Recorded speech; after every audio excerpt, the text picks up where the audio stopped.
There are some episodes of George Lopez that accidentally expose him a little bit more than they mean to, and God Needles George is one of them. Because on the surface, it should just be a funny episode about George making a promise that he would soon regret that would save Mr. Needles, Max's dog. But underneath all of this, we can actually see that George will go ridiculous lengths for Max, but Carmen rarely gets these levels of belief, sacrifice, and patience. Have you seen Mr. Needles? I can't find him anywhere. I haven't seen him. I'm worried. He didn't eat any of the food in his bowl. And that is what makes this episode stand out because when Max is hurting, George is willing to move mountains for him. But when Carmen is hurting, George is probably that mountain that she has to go over. Now, the episode starts off with Mr. Needles being found under the couch, very sick. I just found Mr. Needles hiding under the couch. He doesn't look so good. Of course, Angie is very worried about Mr. Needles because she considers him family. She's not like George, where George just thinks Mr. Needles is the family dog. This is actually a family member to her. So she calls the vet. Oh, not Dr. Lispy.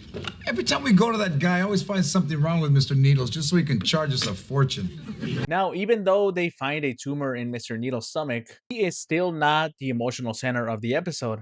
It's actually Max, because at the end of the day, this is Max's dog. Angie, stop cradling that dog like he's a child. The doctor sees that he's gonna get us for as much money as he can. But I do consider Mr. Needles one of our children. Meanwhile, George immediately looks at everything through money. I'm sorry I kept you folks waiting. I wish I had better news. How much? Stop it. We're not shopping for a car. Yeah, but he might be. Mr. Needles has a tumor in his stomach. Treatment is very expensive, and even though he is willing to entertain it for Angie, he realizes that thinking about this logically is probably the best way to go. See, the doctors basically tell them that even if they go through the surgery, which is pretty expensive, Mr. Needles may not make it anyways. Already shown signs of spreading, but he has a slim chance if we operate quickly. How much? Well, that depends on a lot of things, but you can't put a price on a family member. So George thinks about the kids first, and it seems like him and Angie actually agree about it. So once they get home, they discuss on how they're gonna go on about it. Dog to die? But $3,000? What if one of the kids gets sick or hurt? Eventually coming to terms that it's best to let Mr. Needles sleep. Look, Angie, you heard the vet. Even with the operation, there's a good chance that the disease has already spread. I know you're upset, but I don't think we have a choice here. You want me to tell Max? No, I'll do it. Now, this is where the episode takes a bit of a twist. George decides to be the parent here and talk to Max. Hey, buddy, where's Mr. Needles? He was gassy, so I put him in Carmen's room. He wants to tell Max that Mr. Needles lived a good life and he might not make it. Mr. Needles has a tumor in his stomach. I'm sorry, son, but it doesn't look like he's gonna make it. He's been sick before. He always gets better. Not this time, Max. You guys, if you see the episode when Carmen comes up to George and asks him if he wants to play, you guys can definitely see the biggest difference in how George parented Carmen when she was little and how he parents Max when he's little. After George finishes telling Max that Mr. Needles is not gonna make it and that they're gonna keep him overnight just to see how he is, Max decides to pray. God, if you save Mr. Needles, I'll be nice to Carmen for a whole month. You see, even in prayer, Carmen is still the person that everyone has to put up with for a while. And this is where George starts to get pulled in to all of this. See, Max wants George to care. He wants him to hope the same way that he does. And so he makes him pray as well. Okay, sure. I hope Mr. Needles gets better, but sabes que I'm not expecting anything. Now, even though George is sarcastic, he is still willing to bend over for his son. Again, I'm not expecting anything.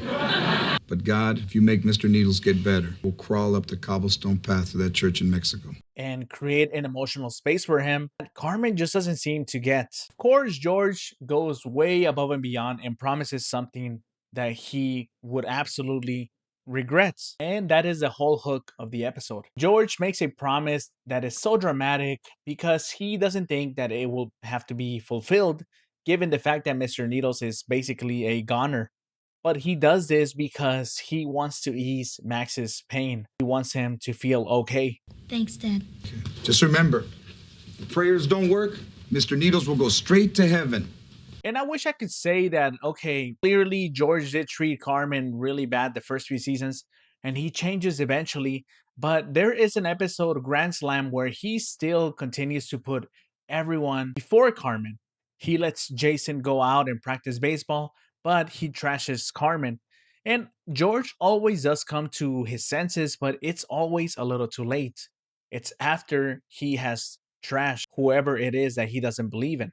It's just a completely different father showing up for both these kids. The episode does pull the rug out from George because the next morning when they go back to the vet, they see that Mr. Needles is doing way better. I'm telling you, Mr. Needles is better. He's been like this all day. He did finish all his food this morning. You two are breaking my heart. This is a very, very sick dog. Now, what George basically made as a joke, promise, and bet, he now has to pay back. That is the comedy engine of this episode. George wanted that credit for caring for Max because he didn't think that he was actually gonna have to pay that back. But now the cost is due. And honestly, that makes George look better and worse at the same time, if that's possible. We took more x-rays. Listen, we can't find the tumor. Despite all of his whining, when Max needs him, George is willing to be there. It's just disappeared. And kind of worse because we all can clearly see that part of him did not think he had to go through with his promise. Does that look sick to you? It's so sad. Angie's kissing his ass goodbye. Now, of course, George begins to look for a way out. But unfortunately for him, he runs into Father Rick at Thirsty's. Look, Father Rick just walked in. George, it's a sign. Just picking up money from the donation jar, it's a sign. Hello, George. Why is he coming over? How are you? I'm good, man. Take care. Of course, George tries to pay off Father Rick, but Father Rick is not too impressed with the number.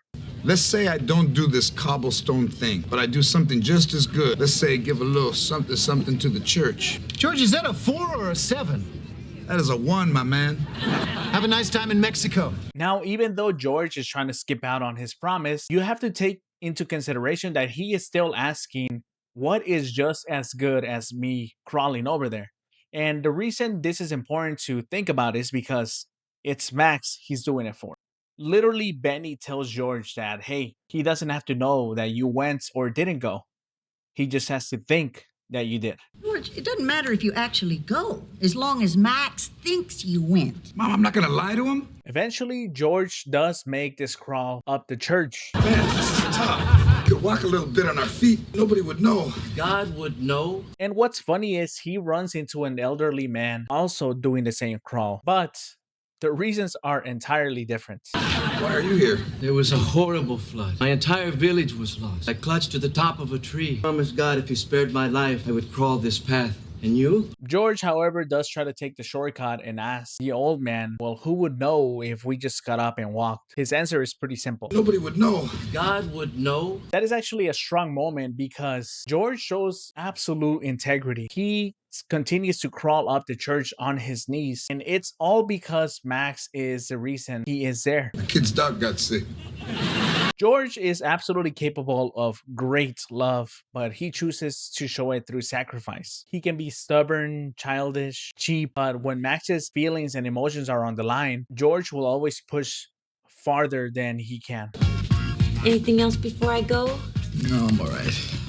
And this is why Carmen's treatment is a lot harder to ignore because we understand that from the very get-go, George has been treating Carmen extremely unfair. It's almost as if he just wanted boys. And what sucks is that it's always played for jokes. In the last scene, Mr. Needles absolutely thanks George for his sacrifice. Okay, I get it. You're welcome. It's a good ending, but it's kind of sad when you realize that this is the last episode Mr. Needles comes out in. Alrighty guys, if you enjoyed this video, let me know down below. As always, if you're new here, subscribe, hit the like. If you guys are coming back, thank you all for the support. I appreciate it all 100%. I will see you guys on the next one. Goodbye. What about SeaWorld with the lobster tank and that really good garlic bread? Let's not go down this road.